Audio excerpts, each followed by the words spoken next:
23 anos. Por pouco tempo, hein, gente? Tá chegando meu aniversário.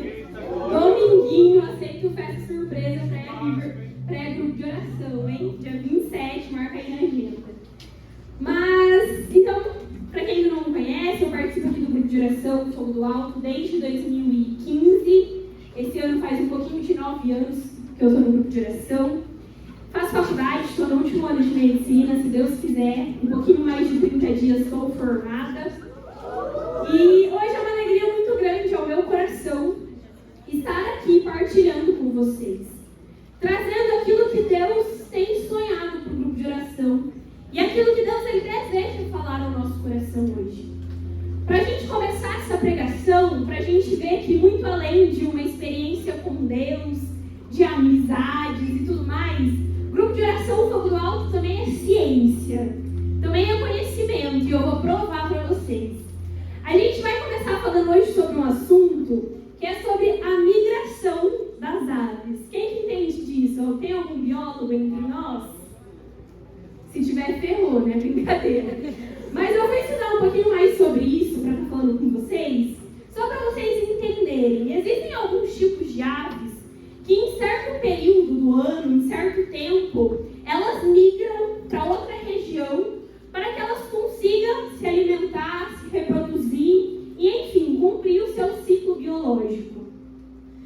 Mas depois desse certo período, elas sempre voltam para o seu habitat natural. Eu estava dando uma olhadinha um pouco mais sobre isso e tem uma ave, canarinho do Ártico, alguma coisa assim. Mas ela é a ave que ela faz na maior distância na sua migração. Ela viaja, ela voa 96 mil quilômetros para conseguir se alimentar. Vocês têm noção de que é isso? 96 mil quilômetros voando para conseguir ali cumprir a sua missão, fazer o que ela tem que fazer. Mas depois ela sempre retorna para o seu lugar. E aí não foi só eu que teve curiosidade sobre isso, mas existem cientistas que são especialistas em migração de aves. E talvez você possa estar se perguntando, Júlia, como ela sabe para onde que ela volta? E os cientistas também se perguntaram isso. E eles fizeram diversos estudos sobre isso, e eles chegaram à conclusão de que as aves têm como se fosse um GPS natural. Não importa quão longe elas estão, elas sempre sabem voltar.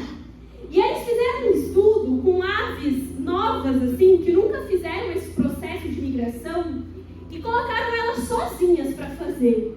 E acredite se quiser, a ave que nunca tinha feito isso sozinha, ela ia, se alimentava, fazia o que tinha que fazer, e ela voltava para o seu habitat natural.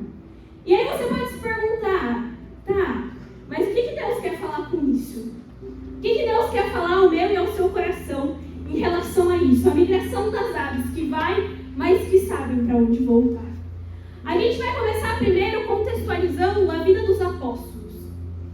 Quando a gente olha nas Sagradas Escrituras, os apóstolos, aqueles que viveram com Jesus, depois da morte e ressurreição de Jesus, eles vivem o cumprimento da promessa, que era justamente a vinda do Espírito Santo sobre Pentecostes.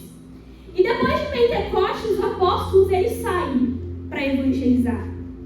Eles saem para cumprir a missão deles. Eles vão para cidades distantes justamente levar a pessoa do Cristo, falar do Cristo. Mas sabe o que tem em comum entre as aves e os apóstolos? É que os apóstolos eles sabiam para onde eles deveriam voltar. Os apóstolos eles sabiam que eles tinham um lugar de retorno. E é justamente sobre isso que nós vamos conversar nessa noite. Nós vamos pegar ali a passagem no livro de Atos dos Apóstolos. Mas antes de você abrir sua Bíblia, eu vou contar um pouquinho do que estava acontecendo nessa passagem, a partir do ponto que nós vamos ler. Pedro, aquele Pedro que a gente conhece do Evangelho, aquele Pedro que tinha sido instituído como líder ali dos apóstolos, ele está ativamente na sua missão. Ele está falando de Jesus, ele está evangelizando, mas naquela época eles eram muito perseguidos. E chega um certo momento que Pedro ele é preso, simplesmente por falar de Jesus. E Pedro está lá na cadeia, os apóstolos desesperadas, preocupados com Pedro. E começam a rezar por ele. Começam a entregar a vida, o chamado e a missão dele na presença de Deus. E nesse momento acontece um milagre na vida de Pedro. Pedro, lá na prisão, lá na cadeia, recebe a visita de um anjo. As suas algemas ali, as suas correntes que o prendiam, se caem. E o anjo conduz Pedro para fora da prisão. O anjo abre as portas, abre os portões. E Pedro é liberto daquele mal que estava o prendendo. E é justamente nisso que nós vamos ler agora. Eu te convido você a pegar a sua passagem lá em Atos dos Apóstolos, capítulo 12. Capítulo 12, versículo 12.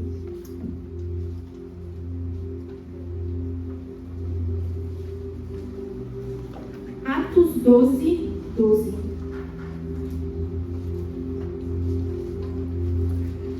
Nós vamos ler a partir logo do momento que Pedro ele é liberto da prisão. Todo mundo achou? Atos 12, versículo 12. A passagem vai nos dizer assim: refletiu um momento e dirigiu-se para a casa de Maria, mãe de João, que também tem por sobrenome Marcos, onde muitos se tinham reunido e faziam oração. Quando bateu a porta de entrada, uma criada chamada Rode adiantou-se para escutar. Mal reconheceu a voz de Pedro, de tanta alegria, não abriu a porta, mas correndo para dentro, foi anunciar que era Pedro que estava à porta. Disseram-lhe: está louca, mas ela persistia em afirmar que era verdade. Diziam eles: então é o seu anjo. Pedro continuava a bater. Afinal, abriram a porta, viram-no e ficaram atônitos. Presta bem atenção aqui. A passagem vai dizer que assim que Pedro ele acaba de vivenciar este milagre, ele acaba de ser liberto de uma maneira sobrenatural da prisão, ele para e ele pensa. Ele reflete para onde ele deveria ir. E a passagem vai dizer que nesse momento que ele para pensar, ele pensa na casa de Maria. Aqui não é Maria, mãe de Jesus, mas é Maria, mãe de Marcos. E a passagem vai nos dizer que aquele lugar era um lugar onde os cristãos se reuniam para rezar, se reuniam para partilhar, se reuniam justamente para estar juntos. Quando a gente vai estudar um pouquinho melhor sobre isso, a gente vê que a casa dessa Maria ficava justamente em Jerusalém. Ou seja, logo que isso acontece, Pedro para, Pedro pensa e Pedro se lembra que em Jerusalém ele tem um lugar para voltar. Por que não estou te falando isso?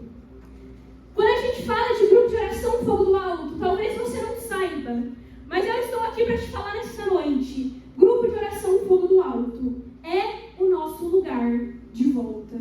O que é isso, Júlia? Muitas vezes nós ouvimos que aqui é o nosso lugar de envio. Nós viemos no domingo, nós rezamos, nós clamamos a presença de Deus, a presença do Espírito Santo, e nós saímos abastecidos para a nossa semana. E glória a Deus, aqui é também um lugar de envio. Mas muito além disso, eu quero te dizer hoje que grupo de oração Fogo do Alto também é lugar de volta. Também é lugar de retorno. É nós termos uma certeza que nós temos para onde voltar. Quando a gente olha na passagem, quando Jesus ia se despedir dos céus, antes de subir aos céus, Jesus disse: permaneça em Jerusalém. E os apóstolos, eles permaneceram. Eles aguardaram o cumprimento da promessa. Eles aguardaram a vinda do Espírito Santo sobre eles. E logo depois eles começam a sair em missão. Mas mesmo saindo em missão, eles sabiam que eles tinham um lugar de permanência. Um lugar para permanecer. Ei, grupo de oração Fogo do Alto também é a nossa Jerusalém. Também é um lugar onde sim, nós vivemos o batismo do Espírito, nós vivemos a glória de Pentecostes, nós saímos para a nossa vida no dia a dia, nós enfrentamos as nossas dificuldades no dia a dia, nós enfrentamos aquilo que muitas vezes pode estar nos prendendo, as correntes que têm estado na nossa vida, mas depois disso, eu e você, nós precisamos ter a certeza que nós temos um lugar para voltar. Eu não sei há quanto tempo você tem frequentado o grupo de oração. Talvez hoje seja a sua primeira vez aqui, talvez a segunda, a terceira, eu não sei. Talvez você já venha aqui há 5, 10 anos como eu. Mas uma coisa que nós precisamos ter certeza é que aqui não é um lugar de passagem. Aqui não é algo momentâneo. Aqui não é um lugar que vai nos promover experiências passageiras com Deus, não.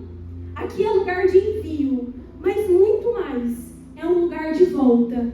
É uma certeza de que assim como Pedro voltou para a casa de Maria, e ele lá receberia acolhimento, aqui está o nosso lugar de acolhimento. Aqui está o nosso lugar de partilharmos aquilo que nós temos vivido. E logo depois, a passagem vai dizer que Pedro, ele bate a porta para chegar aonde ele queria, que era ali na casa daquela mulher. Pensa bem, meus irmãos, Pedro, ele foi instituído o primeiro papa da igreja. Ele foi instituído pelo próprio Cristo como o maior líder dos cristãos naquela época. E mesmo assim, Pedro, sendo quem ele era, ele chega e ele bate a porta. Sabe por quê, meus irmãos? Eu quero te dizer nessa noite que o grupo de oração Fogo do Alto, ele está esperando que você bata a porta. O que é isso, Júlia? Muitas vezes a gente vem no grupo de oração e a gente espera uma resposta das pessoas. Mas Pedro, ele só teve a resposta que ele precisava a partir do momento que ele bateu a porta. Meus irmãos, quando nós falamos de vida em comunidade, de vida na nossa Jerusalém, isso também exige uma postura nossa. Isso também exige a nossa parte de bater na porta, de querer ser acolhido, de querer ser ajudado. Sabe, nesses 9 anos de grupo de oração, eu já vi muita gente saindo do grupo de oração e falando assim, mas lá ninguém olhou para o meu problema, lá ninguém deu atenção para aquilo que eu estava passando. E eu quero te dizer, muitas vezes nós erramos sim. Não estou aqui querendo tampar os nossos erros, mas será que eu e você temos batido a porta? Será que diante das nossas dificuldades, daquilo que a gente tem passado, a gente tem procurado ajuda dentro desse grupo de oração? Será que a gente tem colocado em uma posição de humildade, de quem reconhece que precisa de ajuda? E logo depois que Pedro pede ajuda, vai dizer que vão abrir a porta e com uma tremenda alegria recebem Pedro. Com uma tremenda alegria, aquelas pessoas que estavam na casa desejavam ouvir das histórias que Pedro tinha vivido. Aquelas pessoas desejavam ouvir do milagre que Pedro tinha vivenciado. Mas mais do que isso, aquelas pessoas queriam acolher as angústias de Pedro. Sabe por quê? Quando a gente olha um pouquinho antes dessa passagem, Tiago, irmão de João, tinha sido morto, justamente pelos perseguidores que perseguiam os cristãos. E é justamente nesse momento, nesse alvoroço, que Pedro ele é preso. Imagina, Pedro tinha acabado de ver um irmão de caminhada ser morto por anunciar Jesus, e ele sendo preso. Qual será que não foram os medos de Pedro? Quais será que não foram as angústias de Pedro? E era justamente isso que aquelas pessoas queriam acolher. Porque aquela comunidade que ele tinha em Jerusalém era uma comunidade atenta à história de Pedro.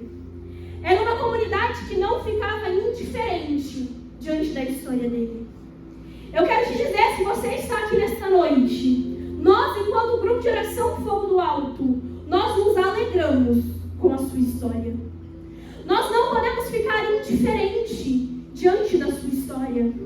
Independente se você tem vivido bons momentos com Jesus, se você tem colhido milagres, se você tem visto milagres, ou se no seu coração hoje encontra-se angústias, medos, eu não sei o que você está dizendo, mas eu quero te dizer, enquanto Jerusalém, grupo de oração Fogo do Alto, nós somos uma comunidade onde nós não ficamos indiferentes diante da sua história. E se você tem partilhado de alegrias, partilharemos de alegrias contigo. Se você tem partilhado de angústias, queremos partilhar disso também. Como aquela casa de Maria, mãe de Marcos, que recebe, que acolhe e que não fica indiferente diante da história que Pedro tinha para contar. Sabe, eu queria partilhar um breve testemunho com vocês. Algo que não aconteceu há muito tempo, mas há umas 2 semanas atrás, a gente tem reunião toda segunda-feira do Ministério de Pregação. Às 10h40 da noite, é um horário que todo mundo ama. A gente se reúne lá na minha casa para a gente partilhar, para a gente estudar mais da palavra. E eu, nesse tempo, por graça de Deus, mesmo sou à frente do Ministério de Pregação. E chegou uma segunda-feira que eu olhava para a minha vida, e sabe quando você vê tudo dando errado? Sabe aquele dia caótico? Tinha sido uma segunda-feira caótica na minha semana. A semana mal começou e já estava com vários problemas, enfim. Vários problemas pessoais. Vendo também minha mãe passando mal no tratamento para o câncer. E eu estava assim, arrasada. Eu lembro que chegou umas 6 da tarde, eu estava chorando. E eu falei assim, vou cancelar a reunião. E eu mandei a mensagem. Falei, gente, não vamos ter reunião hoje. Poucos segundos depois eu me arrependi da minha mensagem. Eu fui lá e apaguei a mensagem. Falei, vamos ter reunião sim. E algumas pessoas vieram me mandar mensagem. Vieram perguntar, Júlia, tá tudo bem? O que está acontecendo? E eu lembro que naquele momento a minha resposta foi, não tá tudo bem. Na minha vida não tá tudo bem. Mas eu prefiro não estar tudo bem com vocês do que não estar tudo bem sozinha. E a gente fez a reunião, eu partilhei um pouco com eles daquilo que eu tinha vivido. E por que eu estou te falando isso? Talvez lá não era um lugar físico que a gente conhece aqui do auditório. Não era um grupo de oração de domingo, a gente não estava aqui na paróquia. Mas eu sabia que naquelas pessoas estava o meu lugar de volta. Estava o meu lugar para quem eu poderia ir. Para quem eu poderia pedir socorro. E é justamente um pouquinho mais sobre isso que nós vamos ver agora. Eu te convido você a pegar a sua passagem lá em 1 Pedro. 1 Pedro, capítulo 3. Fica lá no finalzinho da Bíblia.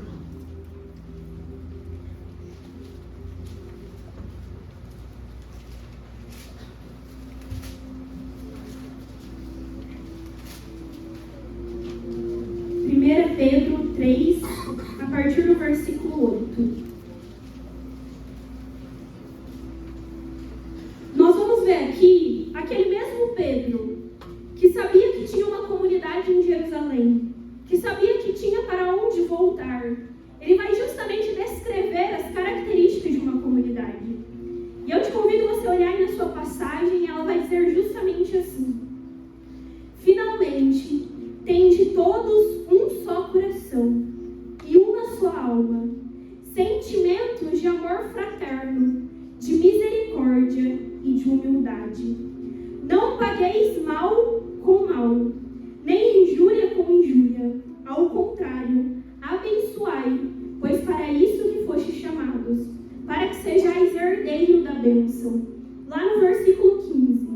Portanto, santificai vossos corações em Cristo o Senhor, e estai sempre prontos. Presta atenção aqui.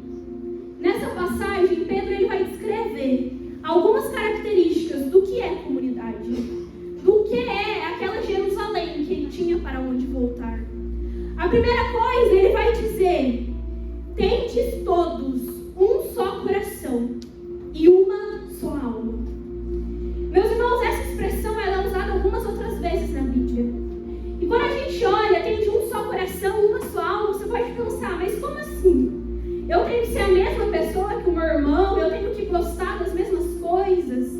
E a gente vai entender que isso vai muito além disso. Sabe, grupo de oração, ser um só coração e uma só alma. Muito mais do que todo mundo vestir a mesma camiseta.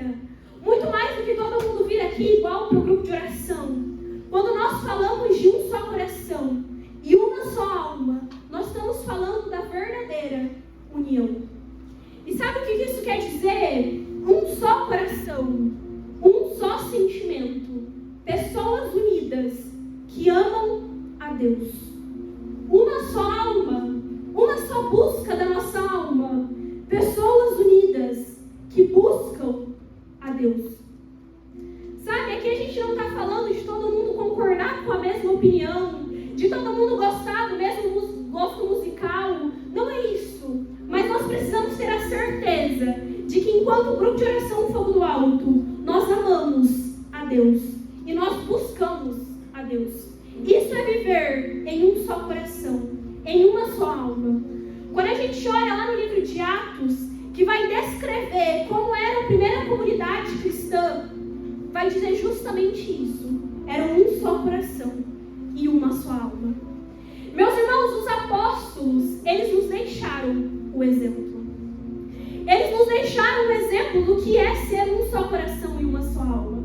E infelizmente eu tenho que te dizer, se as pessoas lá fora olham para o grupo de oração Fogo do Alto e não veem um só coração, não enxergam pessoas que amam a Deus, não enxergam uma só alma, pessoas que buscam a Deus, me desculpe, grupo de oração pode estar sendo qualquer outra coisa, menos comunidade. A gente pode ser um grupo que enche todos os domingos, a gente pode ser um grupo que tem um bom ministério, que tem uma boa comunicação, mas a essência de ser comunidade, a essência dessa unidade, dessa união, é buscarmos a mesma coisa, é buscarmos nos unir a Deus. E nós só uniremos a Deus de uma maneira perfeita quando nós estamos unidos aos outros. Tenha certeza disso. Nós não conseguimos viver plenamente o nosso chamado. Nós não conseguimos verdadeiramente unir a nossa vontade com a vontade de Deus se nós estivermos sozinhos. Quantas vezes no grupo de oração a gente vê pessoas saindo? Ah, mas eu não vou abandonar a igreja. Ah, mas eu não vou abandonar o meu chamado. Meus irmãos, dói isso no meu coração.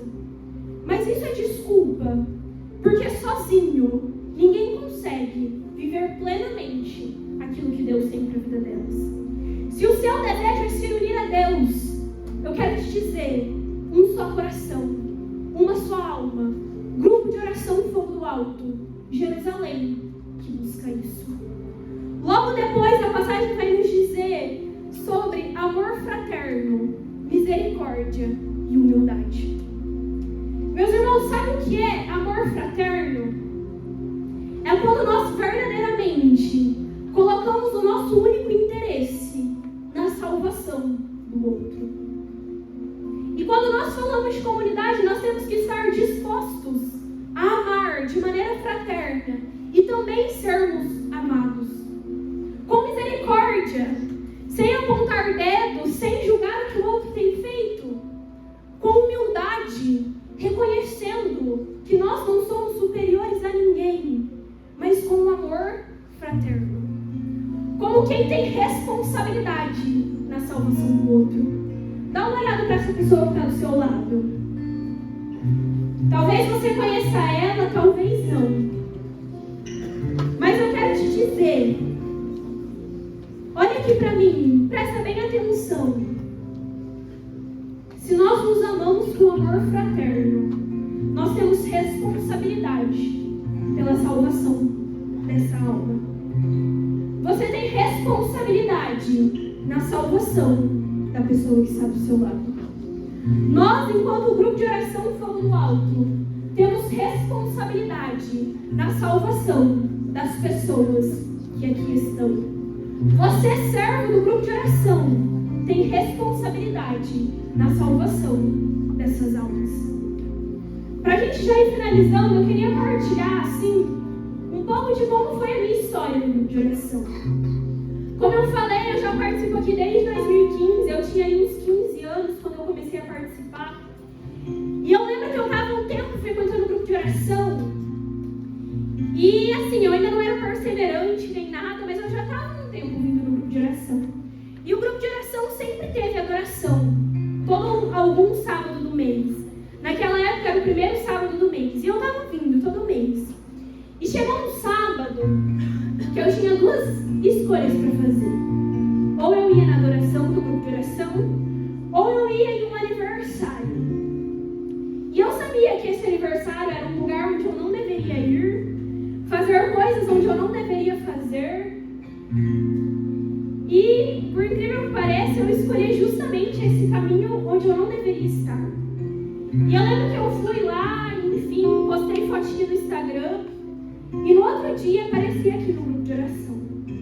E eu lembro que um servo chegou pra mim e falou assim: oi, Júlia, boa noite. Eu era bem tímida naquela época. Eu falei: boa noite.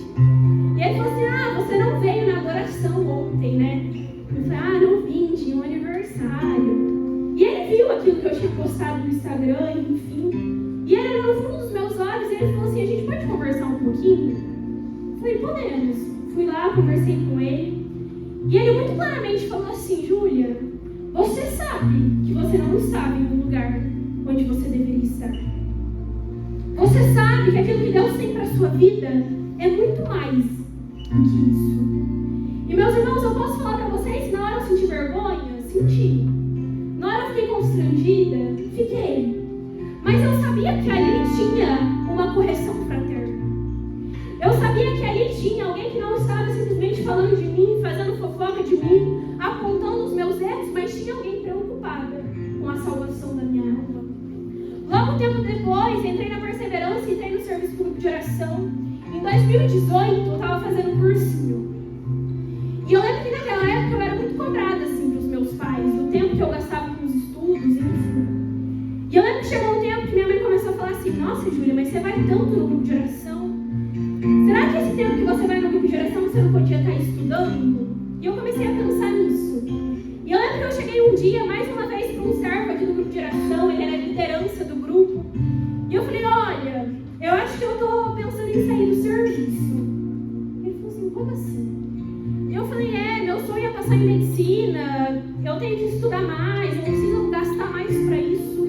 E mais uma vez, um servo do grupo de oração olhou no fundo dos meus olhos e falou assim, Júlia, desculpa, mas isso que você está me falando é você tá dando uma desculpa para as coisas de Deus. Cara, se eu fiquei chateada na hora, pode ser que eu tenha ficado. Mas eu sabia que ali alguém estava me ensinando que eu não posso mais dar desculpas para Deus. Ali tinha alguém me amando com amor fraterno, de quem está preocupado com a salvação da minha alma. E eu quero te dizer que isso que eu vivi comigo, nós também somos chamados a viver no mundo de oração. Quantas vezes a gente não tem paciência para amar, mas nós não também sabemos ser amados. Se você está aqui hoje, eu quero te dizer, se aqui está a sua Jerusalém, se aqui está o seu lugar de volta, o seu lugar de retorno, nós também estamos aqui para amar e para sermos amados. Para a gente já ir finalizando, o versículo 15 vai dizer, santificai os vossos corações e estejai sempre prontos.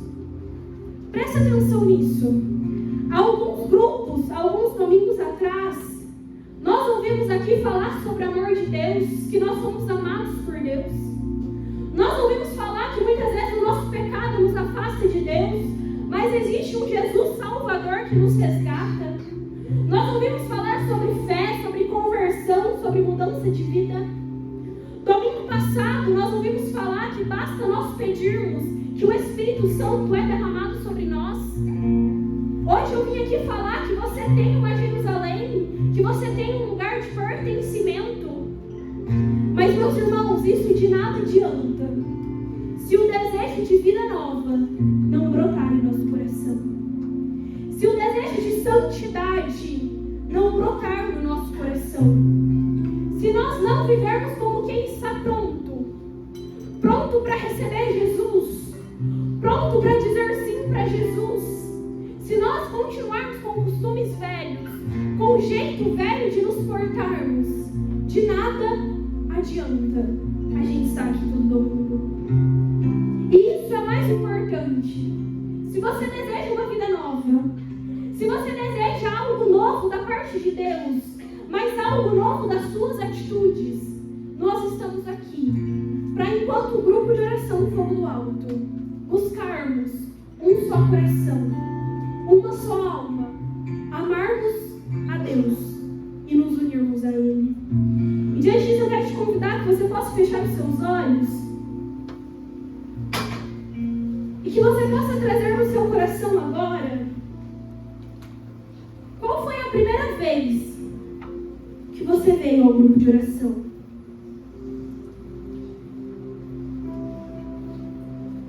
Lembre aí o primeiro dia que você veio no seu grupo de oração. Talvez esse dia tenha sido hoje para você. Não tem problema. Pensa na pessoa que te deu boa noite.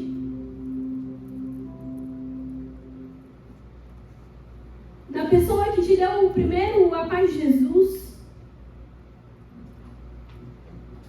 Quem você se sentou do lado neste primeiro grupo de oração?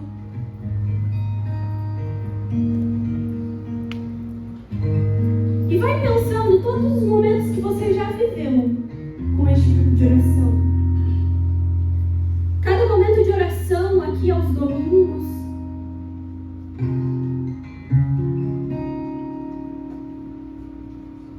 cada momento de convivência, cada lanche que você foi, cada adoração, cada missa do grupo, vai trazendo ao seu coração qual a história